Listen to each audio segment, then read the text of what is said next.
തിരുവചനം തിരുവചനം. യേശുവിൽ ഏറ്റവും പ്രിയപ്പെട്ട എൻ്റെ സഹോദരി സഹോദരന്മാരെ, ശാലോം ടെലിവിഷൻ്റെ വചന ശുശ്രൂഷയിലേക്ക് ഒരിക്കൽ കൂടി എല്ലാവരെയും ഒത്തിരി സ്നേഹത്തോടു കൂടി സ്വാഗതം ചെയ്യുന്നു. ഇന്ന് നമ്മൾ ചിന്തിക്കുന്ന വിഷയം ഇതാണ്: നീതിക്കു വേണ്ടി വിശക്കുകയും ദാഹിക്കുകയും ചെയ്യുന്നവർ ഭാഗ്യവാന്മാർ, അവർ തൃപ്തരാക്കപ്പെടും. വളരെ മനോഹരമായ ഒരു വചനഭാഗമാണിത്. ഒത്തിരിയേറെ അർത്ഥങ്ങൾ ഇതിൻ്റെ അകത്തുണ്ട്. വലിയ രഹസ്യങ്ങൾ ഈ ഒറ്റ വചനത്തിൻ്റെ ഉള്ളിൽ മറഞ്ഞു കിടക്കുന്നു. 3 കാര്യങ്ങൾ നമ്മൾ ഇന്ന് ചിന്തിക്കുകയാണ്. ഒന്നാമതായി, നമ്മുടെ വിശുദ്ധിയിൽ ഒരു വളർച്ച നമുക്ക് വേണമെങ്കിൽ, വിശുദ്ധിയുടെ പൂർണ്ണതയിലേക്ക് നമ്മൾ കയറിപ്പോകണമെങ്കിൽ, നമ്മൾ ദൈവത്തിന് വേണ്ടി വിശക്കുകയും ദാഹിക്കുകയും ചെയ്യുന്നവർ ആയേ പറ്റൂ. ഒരു മനുഷ്യൻ എപ്പോഴാണ് പാപത്തിൽ വീഴുന്നത് അല്ലെങ്കിൽ പാപം ചെയ്യുന്നത്? ദൈവത്തിന് വേണ്ടിയുള്ള വിശപ്പും ദാഹവും നമ്മിൽ അവസാനിക്കുമ്പോൾ പാപത്തിന് വേണ്ടിയുള്ള വിശപ്പും ദാഹവും ആരംഭിക്കുന്നു. ഒരു മനുഷ്യൻ ദൈവത്തിന് വേണ്ടി കൊതിക്കുന്നത് നിർത്തുമ്പോൾ അവൻ പാപത്തിന് വേണ്ടി കൊതിക്കുവാൻ തുടങ്ങുന്നു.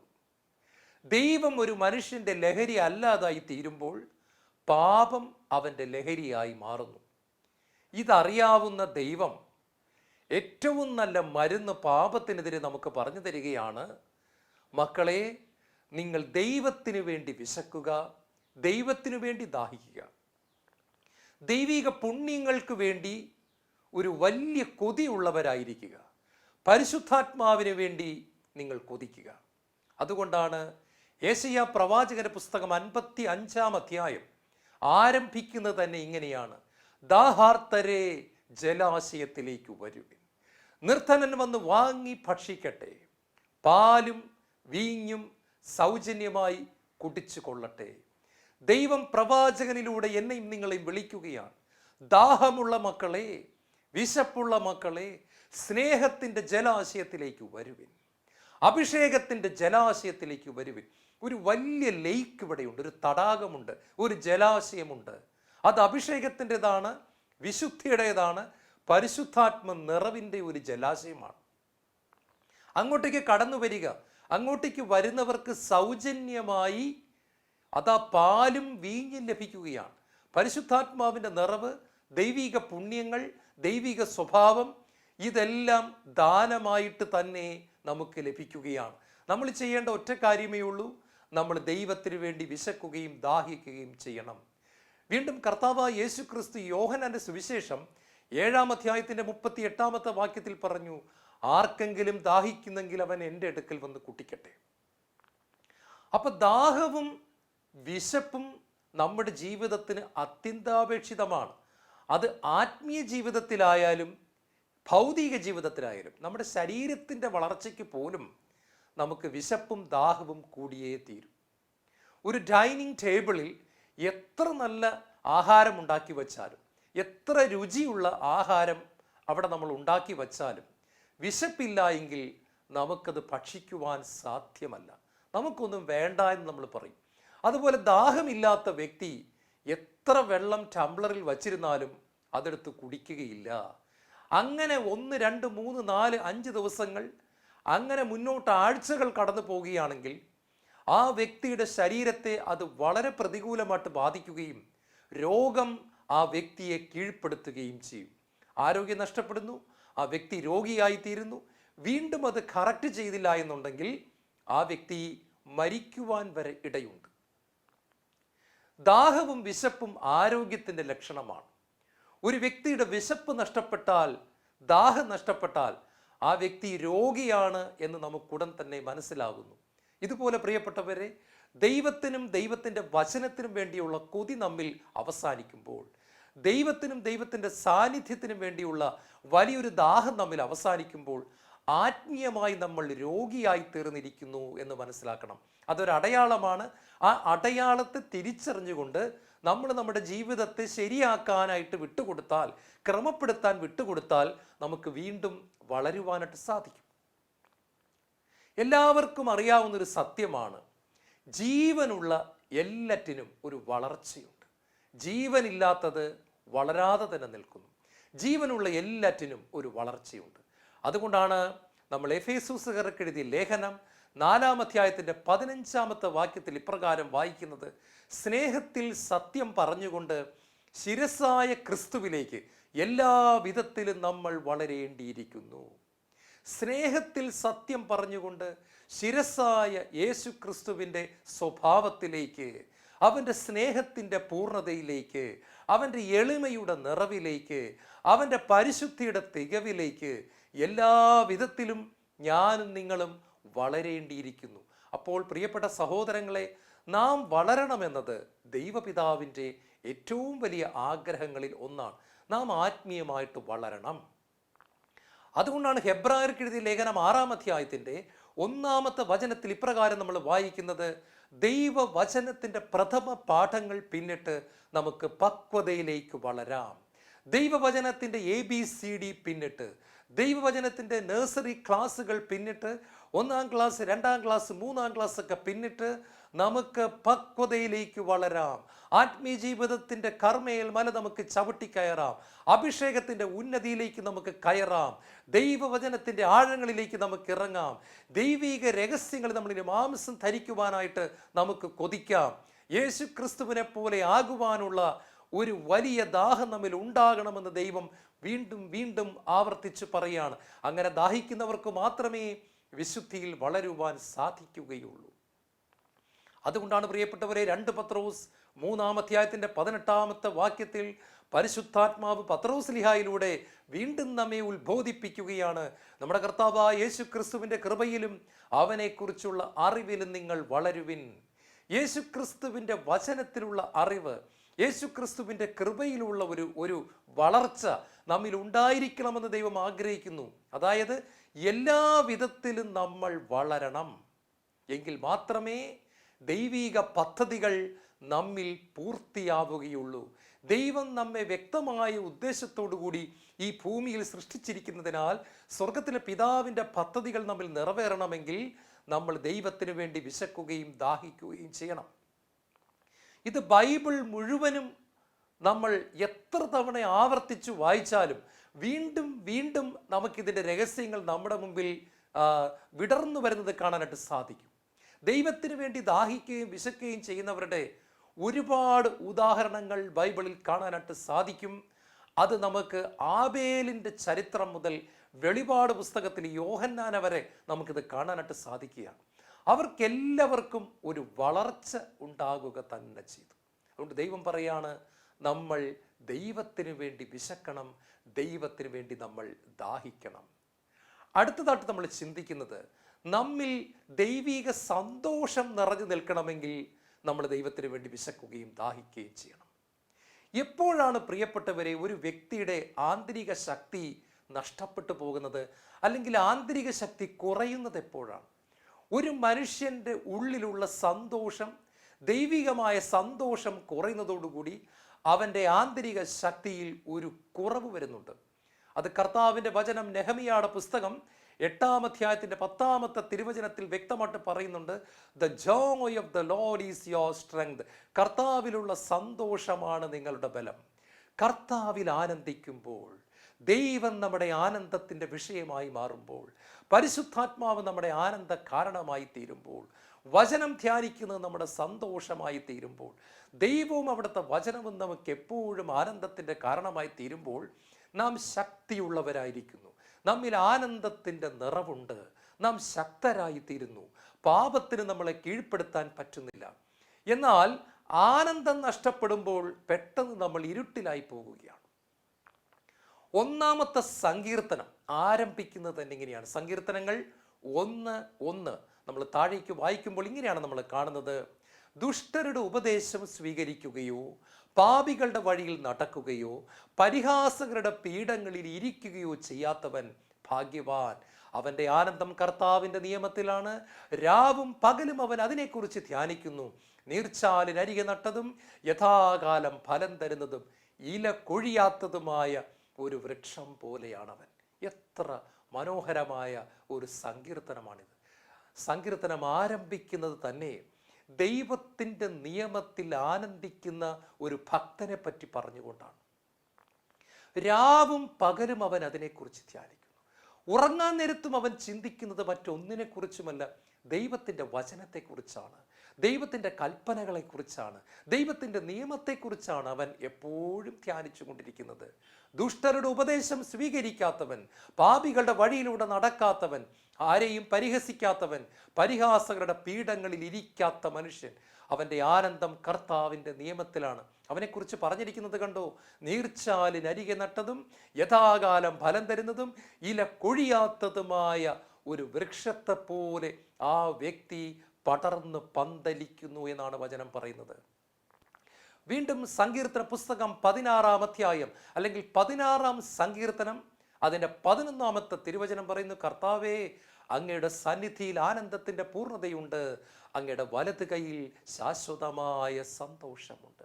In your presence there is fullness of joy. അങ്ങയുടെ സന്നിധിയിലാണ് ആനന്ദത്തിൻ്റെ പൂർണ്ണത. നാം ദൈവത്തെ ആരാധിച്ച് നാം കർത്താവിൻ്റെ അഭിഷേകത്തിൻ്റെ ആഴങ്ങളിലേക്ക് ഇറങ്ങുമ്പോൾ ദൈവ സാന്നിധ്യം ഓരോ പ്രഭാതത്തിലും നമ്മെ വലയം ചെയ്യുന്നു. നാം വ്യക്തിപരമായി പ്രാർത്ഥിക്കുന്ന നിമിഷങ്ങളിലും കൂട്ടായ്മയിൽ പ്രാർത്ഥിക്കുന്ന നിമിഷങ്ങളിലും ദൈവത്തെ ആരാധിക്കാൻ തുടങ്ങുന്ന സമയത്ത് ദൈവ സാന്നിധ്യം വെളിപ്പെടുകയാണ്. ആരാധനയുടെ ചിറകിലേറിയാണ് കർത്താവിൻ്റെ സാന്നിധ്യം നമ്മെ മൂടുവാനായിട്ട് കടന്നു വരുന്നത്. ആരാധനയുടെ ചിറകുകളിലാണ് വലിയവനായ ദൈവം ഇറങ്ങി വരുന്നത്. അതുകൊണ്ടാണ് കർത്താവ് യോഹന്നാന്റെ സുവിശേഷം 4-ാമത്തെ അധ്യായത്തിൽ ഇപ്രകാരം പറഞ്ഞത്, ദൈവത്തെ ആരാധിക്കുന്നവർ ആത്മാവിലും സത്യത്തിലും ആരാധിക്കണം. അങ്ങനെ ആരാധിക്കുന്നവരെ പിതാവ് അന്വേഷിക്കുന്നു. എന്തിനു വേണ്ടിയിട്ടാണ് പിതാവ് അന്വേഷിക്കുന്നത്? ഇറങ്ങി വന്ന് പൊതിയുവാൻ, ഇറങ്ങി വന്ന് അഭിഷേകം ചെയ്യുവാൻ, ഇറങ്ങി വന്ന് സാന്നിധ്യം വെളിപ്പെടുത്തുവാൻ, ഇറങ്ങി വന്ന് ഓമന കുട്ടാ എന്ന് വിളിക്കുവാൻ, ഇറങ്ങി വന്ന് നീ എനിക്ക് വിലപ്പെട്ടവനും പ്രിയങ്കരനും അമൂല്യനുമാണെന്ന് വെളിപ്പെടുത്തി തരുവാൻ, ഇറങ്ങി വന്ന് പരിശുദ്ധാത്മാവിൻ്റെ വലിയ അഭിഷേകം കൊണ്ട് നിറയ്ക്കുവാൻ, ഇറങ്ങി വന്ന് സ്വർഗത്തിലെ സകല അനുഗ്രഹങ്ങളും തരുവാൻ, ഇറങ്ങി വന്ന് നമ്മുടെ കണ്ണുനീര് തുടയ്ക്കുവാൻ, നമ്മെ മാറോട് ചേർത്ത് പിടിക്കുവാൻ, അതേ ആരാധനയുടെ ചിറകുകളിലാണ് ദൈവം ഇറങ്ങി വരുന്നത്. അതുകൊണ്ടാണ് പ്രിയപ്പെട്ടവരെ, കർത്താവിൻ്റെ വചനം വളരെ വ്യക്തമായിട്ട് പറയുന്നുണ്ട്, നാം ആരാധിക്കുമ്പോൾ ആത്മാവിലും സത്യത്തിലും ആരാധിക്കണം. ദൈവവചനത്തിൻ്റെ സത്യങ്ങൾക്ക് നിരക്കാത്ത എന്തെങ്കിലും നമ്മുടെ ജീവിതത്തിൽ കണ്ടാൽ അതിനെ യേശുക്രിസ്തുവിൻ്റെ കുരിശിലേക്ക് കൊണ്ടുവന്ന് അവിടുത്തെ രക്തം കൊണ്ട് കഴുകപ്പെടുവാൻ അനുദപിക്കുന്ന ഹൃദയത്തോടെ നാം നമ്മെ തന്നെ ഒരു കഴുകലിന് ഏൽപ്പിച്ചു കൊടുത്തുകൊണ്ട് സത്യമുള്ള ഹൃദയത്തോടു കൂടി ആരാധിക്കണം. ആത്മാവിൽ ആരാധിക്കണം. ജഡത്തിൻ്റെ ഇളക്ക പെരുപ്പങ്ങളിലല്ല, ജഡത്തിൻ്റെ യാതൊരുവിധ ടെക്നിക്കുകളും ഉപയോഗിച്ചുകൊണ്ടല്ല, ആത്മാവിൽ ആരാധിക്കണം. നമ്മുടെ ആത്മാവും ദൈവത്തിൻ്റെ ആത്മാവും കൂട്ടിമുട്ടുമ്പോൾ അവിടെ ദൈവ സാന്നിധ്യം കടന്നു വരുന്നു. അവിടെ വലിയ സന്തോഷത്തിൻ്റെ അനുഭവം ഉണ്ടാകും. ഈ സന്തോഷം നിറഞ്ഞു നിൽക്കുമ്പോൾ പാപം നമ്മെ കീഴ്പ്പെടുത്തുകയില്ല. അതുകൊണ്ടാണ് നാം എപ്പോഴും ഈ സന്തോഷത്തിൻ്റെ കാര്യത്തിൽ ശ്രദ്ധിക്കണമെന്ന് പറയുന്നത്. നമ്മൾ ഈ കാര്യത്തിൽ ജാഗരൂകരായിരിക്കണം. ഉള്ളിലെ സന്തോഷം കുറയുമ്പോൾ അപകടമാണ്. നമ്മുടെ ശക്തി കുറയാൻ പോകുന്നു, നാം താഴെ വീഴാൻ പോകുന്നു. അതുകൊണ്ട് സന്തോഷം, ആനന്ദം, ഈ മേഖലകളിൽ നാം ശ്രദ്ധ പുലർത്തി തിരുത്തേണ്ടതിനെ തിരുത്തി സ്വർഗത്തിൻ്റെ ആനന്ദം നമ്മിൽ നിറഞ്ഞു നിൽക്കുവാൻ നാം വില കൊടുക്കുകയും സമർപ്പണം പുതുക്കുകയും ചെയ്യേണ്ടത് ആവശ്യമാണ്.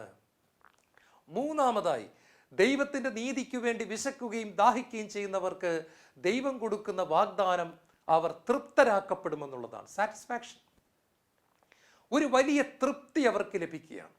ഇന്ന് ലോകത്ത് സമ്പത്ത് വർദ്ധിക്കുന്നു, പക്ഷെ തൃപ്തിയില്ല.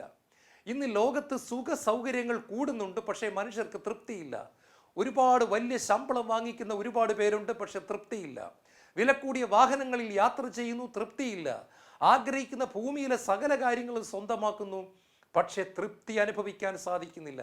ഇവിടെ ഇതാ കർത്താവിൻ്റെ വചനം പറയുകയാണ്, ദൈവത്തിന് വേണ്ടി വിശക്കുന്നവരെ, ദാഹിക്കുന്നവരെ നിങ്ങൾക്ക് ഭൂമിക്ക് തരാൻ സാധിക്കാത്ത ഒരു സംതൃപ്തിയുടെ അനുഭവം, നിറഞ്ഞു നിൽക്കുന്ന അനുഭവം. അതുകൊണ്ടാണ് യേശയ്യാ പ്രവാചകന്റെ പുസ്തകത്തിൽ പറയുന്നത്, ഈ മലയിൽ സകല ജനങ്ങൾക്കും വേണ്ടിയുള്ള വലിയൊരു വിരുന്നൊരുക്കിയിരിക്കുന്നു. കൊഴുപ്പ് മുറ്റിയതും വിഭവങ്ങൾ നിറഞ്ഞതുമായ ഒരു വലിയ വിരുന്നൊരുങ്ങിയിരിക്കുന്നു. ദൈവം ഒരുക്കിയിരിക്കുന്ന ഒരു വിരുന്ന്, കർത്താവ് ഒരുക്കിയിരിക്കുന്ന ഒരു വിരുന്ന്. 23-ാം സങ്കീർത്തനത്തിൽ പറയുന്നുണ്ടല്ലോ, എൻ്റെ ശത്രുക്കളുടെ മുൻപിൽ അവിടുന്ന് എനിക്ക് വിരുന്നൊരുക്കുന്നു. എന്താണ് വിരുന്ന്? നമ്മെ തൃപ്തിപ്പെടുത്തുന്ന ഒരു വിരുന്നാണത്. സ്വർഗത്തിൻ്റെ മുഴുവൻ അനുഗ്രഹങ്ങളും കൊണ്ടുവന്ന് നമ്മെ നിറയ്ക്കുന്ന ഒരു വിരുന്നാണത്. പ്രിയപ്പെട്ടവരെ, ആ ടേബിളിലിരുന്ന് ഭക്ഷിക്കുമ്പോൾ ദൈവം നമ്മുടെ അടുത്ത് തന്നെയുണ്ട്.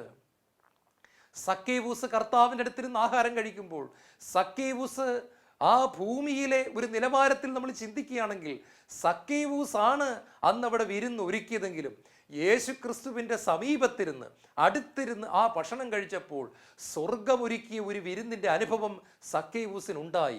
സക്കേവൂസിന് മറ്റ് എങ്ങു നിന്നും കിട്ടാത്ത ഒരു സംതൃപ്തി അവിടെ ലഭിച്ചു. അവൻ്റെ ഹൃദയം സ്വർഗീയ ആനന്ദത്താൽ നിറഞ്ഞു. ഇന്നുവരെ അനുഭവിച്ചിട്ടില്ലാത്ത ഒരു സംതൃപ്തി അനുഭവിച്ചതിനാൽ അവൻ പറഞ്ഞു, പണത്തെ ദൈവമായി കാണുന്ന ഞാൻ ഇന്നു മുതൽ ആ പാപത്തിൻ്റെ അവസ്ഥയെ ഉപേക്ഷിക്കുന്നു. പണത്തിന് തരാൻ സാധിക്കാഞ്ഞ സംതൃപ്തി എൻ്റെ യേശു എനിക്ക് തന്നു. അവിടുത്തെ വചനം എനിക്ക് തന്നു. അവിടുത്തെ സ്നേഹം എനിക്ക് തന്നു. ആ തൃപ്തി ഞാൻ അനുഭവിക്കുന്നു. എൻ്റെ കർത്താവിന് വേണ്ടി കൊതിയോടെ ഞാൻ സിക്കമൂർ മരത്തിൻ്റെ മുകളിൽ ഒരു കുരങ്ങൻ ഓടിക്കയറുന്നത് പോലെ എന്നെ തന്നെ എളിമപ്പെടുത്തിക്കൊണ്ട് ഓടിക്കയറിയപ്പോൾ, എൻ്റെ കർത്താവിന് വേണ്ടി ഞാൻ കൊതിച്ചപ്പോൾ, എൻ്റെ കർത്താവിൻ്റെ മുഖം ഒന്ന് കാണാൻ ഞാൻ ദാഹിച്ചപ്പോൾ, അവൻ്റെ വചനം ഒന്ന് കേൾക്കാൻ ഞാൻ കൊതിച്ചപ്പോൾ അവൻ എനിക്ക് തൃപ്തി തന്നു. അവൻ എന്നെ പേര് ചൊല്ലി വിളിച്ചു. അവൻ എന്നോട് ഇറങ്ങി വരാൻ പറഞ്ഞു. അവൻ എൻ്റെ കൂടെ എൻ്റെ വീട്ടിലേക്ക് ഞാൻ പോലും വിളിക്കാതെ കടന്നു വന്നു. എന്നോടൊപ്പം ഭക്ഷണത്തിനിരുന്നു. അവൻ്റെ സ്നേഹം പകർന്നു തന്നു. അവൻ്റെ വാത്സല്യം ചൊരിഞ്ഞു തന്നു. അതേ, എനിക്ക് തൃപ്തി ലഭിച്ചു. ഇനി ലോകത്തിൻ്റെ മോഹങ്ങൾ എനിക്കെന്തിന്? പാപത്തിൻ്റെ നേട്ടങ്ങൾ എനിക്കെന്തിന്? പാപത്തിൻ്റെ സുഖം എനിക്കെന്തിന്? സ്വർഗം തരുന്ന തൃപ്തി എനിക്ക് കിട്ടിയിരിക്കുന്നു. എനിക്ക് യേശുവിനെ മതി. എനിക്ക് യേശുവിനെ മതി. എനിക്ക് എൻ്റെ കർത്താവിനെ മതി. പ്രിയപ്പെട്ടവരെ, അവിടെ സക്കേവൂസ് തൃപ്തി അനുഭവിക്കുകയാണ്. കർത്താവ് നമ്മളെ വിളിക്കുകയാണ്. അമേരിക്കയിൽ D.L. മൂഡി എന്ന് പേരായ ഒരു വലിയ സുവിശേഷ പ്രഘോഷകനുണ്ടായിരുന്നു. പക്ഷെ അദ്ദേഹത്തിൻ്റെ ആദ്യ നാളുകളിലെ പ്രസംഗം അദ്ദേഹം ബുദ്ധി കൊണ്ടാണ് ചെയ്തിരുന്നത്. എന്ന് പറഞ്ഞാൽ ഒരുപാട് പുസ്തകങ്ങളൊക്കെ വായിച്ച് 10ഉം 15ഉം പോയിന്റുകളൊക്കെ കുറിച്ച് വച്ച് ബൗദ്ധികമായിട്ടാണ് അദ്ദേഹം പ്രസംഗിച്ചിരുന്നത്. അതായത് ബുദ്ധിയുടെ തലത്തിൽ നിന്നുകൊണ്ട് ആരും പറയാത്ത ചില വ്യാഖ്യാനങ്ങളുമൊക്കെയായിട്ട് അദ്ദേഹം ജനത്തെ ഇളക്കാൻ ശ്രമിച്ചിരുന്നു. പക്ഷേ ഒരു കാര്യം അദ്ദേഹത്തിന് മനസ്സിലായി, ജനങ്ങൾ സ്പർശിക്കപ്പെടുന്നില്ല, ജനങ്ങളിൽ രൂപാന്തരീകരണം സംഭവിക്കുന്നില്ല, മാറ്റമുണ്ടാകുന്നില്ല, ജനങ്ങൾ വിശുദ്ധരായി തീരുന്നില്ല, അവർ പാപത്തെ ഉപേക്ഷിക്കുന്നില്ല. അദ്ദേഹം അങ്ങനെ മുന്നോട്ട് പോയിക്കൊണ്ടിരിക്കുമ്പോൾ ഒരിക്കൽ അദ്ദേഹത്തിൻ്റെ ശുശ്രൂഷയിൽ പങ്കെടുക്കാൻ വന്ന 2 സഹോദരിമാർ മീറ്റിംഗ് കഴിഞ്ഞപ്പോൾ അദ്ദേഹത്തെ വിളിച്ചു നിർത്തി പറഞ്ഞു, ബ്രദർ D.L. മൂഡി, നിങ്ങൾ ദൈവത്തിൻ്റെ ആത്മാവിൻ്റെ അഭിഷേകത്തിന് നിറവിന് വേണ്ടി ദാഹിക്കണം. നിങ്ങൾക്ക് വേണ്ടി ഞങ്ങൾ വളരെ മാസങ്ങളായി പ്രാർത്ഥിച്ചു കൊണ്ടിരിക്കുന്നു. നിങ്ങളും ദാഹിക്കൂ. നിങ്ങളെ ദൈവം നിറയ്ക്കും. നിങ്ങളെ ദൈവം പരിശുദ്ധാത്മാവ് കൊണ്ട് നിറയ്ക്കും. അദ്ദേഹത്തിന് അത് ഒട്ടും ഇഷ്ടപ്പെട്ടില്ല. അദ്ദേഹം ചോദിച്ചു, അപ്പോൾ എനിക്ക് പരിശുദ്ധാത്മാവ് ഇല്ലെന്നാണോ നിങ്ങൾ പറയുന്നത്? ആ 2 ആൻറ്റിമാർ ഇപ്രകാരം മറുപടി കൊടുത്തു, സഹോദര, നിങ്ങൾക്ക് പരിശുദ്ധാത്മാവുണ്ട്, പക്ഷേ ആത്മാവിൻ്റെ നിറവിൻ്റെ അനുഭവമില്ല. നിങ്ങൾ ദൈവത്തിന് വേണ്ടി ദാഹിച്ചാൽ ജീവജലത്തിൻ്റെ നദികൾ നിങ്ങൾ വായ തുറക്കുമ്പോൾ പുറത്തേക്ക് ഒഴുകും. നിങ്ങൾ പ്രസംഗിക്കുമ്പോൾ കേൾവിക്കാരെ ജീവജലത്തിൻ്റെ നദി ചെന്ന് സ്പർശിക്കും. നിങ്ങളുടെ ബുദ്ധി കൊണ്ട് നിങ്ങൾ പുറത്തേക്ക് വിടുന്ന പോയിന്റുകളല്ല, പകരം അഭിഷേകത്തിൻ്റെ സ്പർശനമുണ്ടാകും. പരിശുദ്ധാത്മ നദി അവരെ തൊടും. പരിശുദ്ധാത്മ നദി അവരെ കഴുകും. പരിശുദ്ധാത്മ നദി അവരെ രൂപാന്തരീകരണത്തിലേക്ക് നയിക്കും. പരിശുദ്ധാത്മ നദിയിൽ ജനങ്ങൾ മുങ്ങിത്താഴും, അവർ അഭിഷേകം പ്രാപിക്കും. D.L. മൂഡിക്ക് ആ സ്ത്രീകൾ പറഞ്ഞതിൻ്റെ അർത്ഥം മനസ്സിലായി. അദ്ദേഹം ഭവനത്തിൽ ചെന്ന് നിലവിളിക്കാൻ തുടങ്ങി, ദാഹിക്കാൻ തുടങ്ങി. ദൈവമേ, എന്നെ ഞങ്ങളുടെ ആത്മാവ് കൊണ്ട് നിറയ്ക്കണമേ. ബുദ്ധി കൊണ്ട് പ്രസംഗിക്കുന്ന ഒരു പ്രസംഗകനായിട്ടല്ല, ഹൃദയം കൊണ്ട് പ്രസംഗിക്കുന്ന ഒരു പ്രസംഗകനാക്കി എന്നെ മാറ്റണമേ. ആത്മാവിൽ നിറഞ്ഞു നിന്ന് പ്രസംഗിക്കുന്ന, ദൈവവചനത്തിൻ്റെ മാധുര്യം വെളിപ്പെടുത്തുന്ന, അഭിഷേകം വെളിപ്പെടുത്തുന്ന ഒരു മകനാക്കി എന്നെ മാറ്റണമേ. അനേക ആഴ്ചകൾ അദ്ദേഹം നിലവിളിച്ചു കൊണ്ടിരുന്നു. ഒരു പ്രഭാതത്തിൽ അദ്ദേഹം നിലവിളിച്ച് പ്രാർത്ഥിക്കുമ്പോൾ സ്വർഗം തുറക്കപ്പെട്ടു. നയാഗ്ര വെള്ളച്ചാട്ടത്തിൽ നദി ഒഴുകി വരുന്നത് പോലെ, വലിയൊരു വെള്ളച്ചാട്ടം പോലെ പരിശുദ്ധാത്മാവിൻ്റെ വലിയ അഭിഷേകം D.L. മൂഡി എന്ന് പറയുന്ന ദാഹിച്ച ചെറുപ്പക്കാരൻ്റെ മേൽ ഇറങ്ങി വന്നു. അതുകൊണ്ട് സങ്കീർത്തന പുസ്തകത്തിൽ നമ്മൾ വായിക്കുന്നില്ല പ്രിയപ്പെട്ടവരെ, അങ്ങയുടെ തിരമാലകൾ എൻ്റെ മുകളിലൂടെ കടന്നു പോകുന്നു, അങ്ങയുടെ ഓളങ്ങൾ എൻ്റെ മുകളിലൂടെ കടന്നു പോകുന്നു, അങ്ങയുടെ വേവ്സ്, അങ്ങയുടെ തരംഗങ്ങൾ എൻ്റെ മുകളിലൂടെ കടന്നു പോകുന്നു. ഒരു തിരമാല കടന്നുപോയി കഴിയുമ്പോൾ അടുത്ത തിരമാല വരുന്നത് പോലെ അഭിഷേകത്തിന്റെ തിരമാലകൾ ഒന്നിന് പുറകെ ഒന്നായി DL മൂഡിയെ വലയം ചെയ്തു. DL മൂഡി അഭിഷിക്തനായി മാറി. DL മൂഡി അഭിഷേകം നിറഞ്ഞവനായി എഴുന്നേറ്റു. അന്ന് വൈകുന്നേരം അദ്ദേഹം പ്രസംഗിക്കുവാൻ സ്റ്റേജിലേക്ക് കയറി ചെന്നു. പുൾപിറ്റിലേക്ക് നടന്ന് ചെല്ലുന്ന സമയത്ത് തന്നെ മുൻവശത്തിരുന്ന ആളുകൾ നിലവിളിക്കാൻ തുടങ്ങി. ഹാളിലേക്ക് പരിശുദ്ധാത്മാവ് ഇറങ്ങി വന്നു. വലിയ പാപബോധവും പശ്ചാത്താപവും ജനങ്ങളിൽ ഉണ്ടായി. അവിടെ ആരംഭിച്ച ശുശ്രൂഷയുടെ തീപ്പൊരി പിന്നീട് ഒരു തീപന്തമായി മാറി, വലിയൊരു അഗ്നിയായി മാറി. അമേരിക്ക ഇളക്കി മറിച്ച ലക്ഷക്കണക്കിന് ജനങ്ങളെ നരകത്തിൽ നിന്ന് വലിച്ചെടുത്ത വലിയൊരു ശുശ്രൂഷയുടെ തുടക്കമായി മാറി DL മൂഡിയുടെ ശുശ്രൂഷ. ഒറ്റ കാരണമേ ഉള്ളൂ, അദ്ദേഹം ദൈവത്തിന് വേണ്ടി ദാഹിച്ചു. ഞാൻ ആദ്യം പറഞ്ഞില്ലേ, ബൈബിളിന്റെ ചരിത്രം മുഴുവൻ ദൈവത്തിന് വേണ്ടി വിശക്കുകയും ദാഹിക്കുകയും ചെയ്ത മനുഷ്യരെ കൊണ്ട് നിറഞ്ഞു നിൽക്കുന്നു. ദാവീദ് ദൈവത്തിന് വേണ്ടി ദാഹിച്ചു. നീർച്ചാൽ തേടുന്ന മാൻപേടയെ പോലെ എൻ്റെ ഹൃദയം അങ്ങേക്ക് വേണ്ടി ദാഹിക്കുന്നു. ദൈവമേ, എൻ്റെ ഹൃദയം ദാഹിക്കുന്നത് സ്വർണത്തിന് വേണ്ടിയല്ല. ദൈവമേ, എൻ്റെ ഹൃദയം ദാഹിക്കുന്നത് കൊട്ടാരത്തിന് വേണ്ടിയല്ല. ദൈവമേ, എൻ്റെ ഹൃദയം ദാഹിക്കുന്നത് ഏറ്റവും ലേറ്റസ്റ്റ് ആയിട്ടുള്ള കുതിരവണ്ടിക്ക് വേണ്ടിയല്ല, ഏറ്റവും നല്ല രഥങ്ങൾക്ക് വേണ്ടിയിട്ടല്ല, ഏറ്റവും നല്ല വസ്ത്രത്തിന് വേണ്ടിയിട്ടല്ല. ദൈവമേ, എൻ്റെ ഹൃദയം കൊതിക്കുന്നത് നിനക്ക് വേണ്ടിയിട്ടാണ്.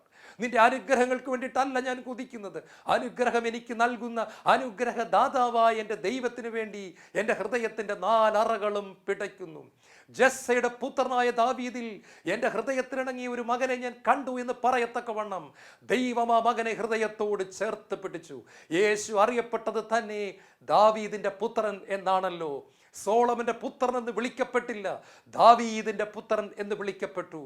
മനസ്സിലാക്കണം പ്രിയപ്പെട്ടവരെ, ദൈവത്തിന് വേണ്ടി ദാഹിച്ച ദാവീദ് സങ്കീർത്തനങ്ങൾ ഒന്നിനു പുറകെ ഒന്നായി എഴുതിക്കൊണ്ടിരുന്നു.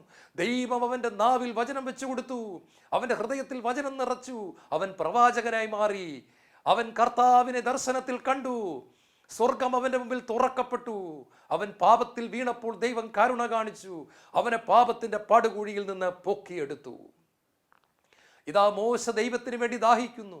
ദൈവമേ, അങ്ങയുടെ കൈയുടെ പ്രവർത്തനം ഞാൻ കണ്ടിട്ടുണ്ട്. ചെങ്കടൽ പിളരുന്നത് ഞാൻ കണ്ടു, മഞ്ഞ വർഷിക്കുന്നത് ഞാൻ കണ്ടു, പാറ പിളർന്ന് നദി ഒഴുകുന്നത് കണ്ടു. എനിക്കിനി കാണേണ്ടത് കൈയുടെ പ്രവർത്തനങ്ങളല്ല, അങ്ങയുടെ മുഖത്തിൻ്റെ ശോഭ, അങ്ങയുടെ ആ തിരുമുഖത്തിൻ്റെ മഹത്വം, ആ പ്രകാശം എന്നെ കാണിക്കണമേ. I want to see your glory, I want to see your face. എനിക്ക് അങ്ങയുടെ മുഖം കാണണം, മഹത്വം കാണണം. കർത്താവ് പുറപ്പാട് പുസ്തകം 33-ാം അധ്യായത്തിൽ മോശെ നോക്കി പ്രകാരം സ്നേഹത്തോടെ പറയുന്നു, മോശേ, എൻ്റെ മോശേ, എനിക്ക് നിന്നെ നന്നായിട്ടറിയാം. നിന്നെ എനിക്കറിയാം മോശേ. നിന്റെ ഹൃദയം എവിടെയാണ് ഉടക്കി നിൽക്കുന്നത് എനിക്കറിയാം. നിന്റെ ഹൃദയം എന്നിലാണ് ഉടക്കി നിൽക്കുന്നത്. നീ ചോദിച്ച ഈ കാര്യവും ഞാൻ നിനക്ക് സാധിച്ചു തരും. എൻ്റെ മഹത്വം ഞാൻ നിന്നെ കാണിച്ചു തരും. നീ ആ പാറയുടെ വിള്ളലിലേക്ക് കയറി നിന്നാൽ ഞാൻ നിന്റെ മുൻപിലൂടെ കടന്നു പോകും. ഞാൻ ആരാണെന്ന് നീ കാണും. പുറപ്പാട് പുസ്തകം 13-ാം അധ്യായത്തിന്റെ 10-ാമത്തെ തിരുവചനവും 11-ാമത്തെ തിരുവചനവും വായിച്ചു നോക്കൂ. ഒരു സ്നേഹിതനോടെന്ന പോലെ ദൈവമായ കർത്താവ് മോശയോട് മുഖാഭിമുഖമായി സംസാരിച്ചു. ഒരു സ്നേഹിതനോടെന്ന പോലെ വലിയവനായ ദൈവം മോശയുടെ മുഖത്ത് നോക്കിക്കൊണ്ട് പുഞ്ചിരിയോടെ സംസാരിച്ചു. ദൈവിക രഹസ്യങ്ങൾ വെളിപ്പെടുത്തി. ദൈവജനത്തെ നയിക്കേണ്ടത് എങ്ങനെയാണെന്ന് പറഞ്ഞു കൊടുത്തു. ടാബർനാക്കിൾ പണിയേണ്ടത് എങ്ങനെയാണെന്ന് പഠിപ്പിച്ചു കൊടുത്തു. യേശുവിൽ ഏറ്റവും പ്രിയപ്പെട്ട മക്കളെ, മോശ ദൈവത്തിൻ്റെ മഹത്വം കണ്ടു, ദൈവത്തിൻ്റെ ഗ്ലോറി കണ്ടു. അവൻ കൈകൾ കൊണ്ട് തൃപ്തിപ്പെടുന്നവനായിരുന്നില്ല, പ്രവൃത്തി കൊണ്ട് ഹൃദയം നിറയ്ക്കുന്നവനായിരുന്നില്ല. അവന് വേണ്ടത് ദൈവത്തെയായിരുന്നു. ഏലിയാ പ്രവാചകന്റെ ഉള്ളിൽ ഒരു ആഗ്രഹമുണ്ടായിരുന്നു, ദൈവത്തിൻ്റെ തീ എനിക്ക് കാണണം, ദൈവത്തിൻ്റെ ജ്വലിക്കുന്ന ഹൃദയം എനിക്ക് കാണണം, ദൈവത്തിൻ്റെ സ്നേഹാഗ്നി എനിക്ക് കാണണം. നീ ഇവിടെ എന്ത് ചെയ്യുകയാണ് ഏലിയ? ഈ ഗുഹയുടെ അകത്ത് എന്ത് ചെയ്യുകയാണ്? സൈന്യങ്ങളുടെ ദൈവമായ കർത്താവിനെ പ്രതി ഞാൻ ജ്വലിക്കുകയാണ്. ദൈവം അവൻ്റെ ദാഹം കണ്ടു, അതുകൊണ്ട് മരണം കാണാതെ അവൻ സംഭവിക്കപ്പെട്ടു. എങ്ങനെയാണെന്ന് അറിയാമോ? സ്വർഗത്തിൽ നിന്ന് തീ കൊണ്ടുള്ള കുതിരകളും തീ കൊണ്ടുള്ള രഥവും ഇറങ്ങി വന്നു. ജീവിതകാലം മുഴുവൻ ദൈവത്തിൻ്റെ തീ കാണാൻ കൊതിച്ച ഏലിയാത് കാണുകയാണ്. അഗ്നിരഥങ്ങളും അഗ്നി കുതിരകളും കടന്നു വന്നു. ഏലിയാതിൻ്റെ അകത്ത് കയറി. അഗ്നി അവനെ മുകളിലേക്ക് കൊണ്ടുപോയി. അഗ്നിരഥങ്ങൾ അവനെ സ്വാഗതം ചെയ്തു. അഗ്നിരഥത്തിലേറി. ഇന്നത്തെ റോക്കറ്റൊക്കെ കണ്ടുപിടിക്കുന്നതിന് എത്രയോ വർഷങ്ങൾക്ക് മുൻപ് സ്വർഗത്തിൻ്റെ റോക്കറ്റിൻ്റെ അനുഭവം ഏലിയായിക്കുണ്ടായി.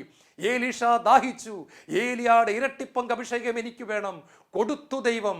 ഏലിയ സ്വർഗത്തിലേക്ക് എടുക്കപ്പെട്ടപ്പോൾ അവൻ്റെ ഇരട്ടി വന്ന് വീണത് ദാഹിച്ച ഏലീഷയുടെ പുറത്താണ്. ഇന്ന് ഞാനും നിങ്ങളും ഇവിടെയുണ്ട്. ദൈവമേ, നിനക്കായി ഞാൻ ദാഹിക്കുന്നു. കണ്ണുകളടയ്ക്കാം. അവിടുത്തെ വാഗ്ദാനം നമ്മിൽ നിറവേറുകയാണ്.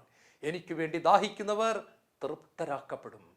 യേശുവേ സ്തോത്രം, യേശുവേ നന്ദി, യേശുവേ ആരാധന.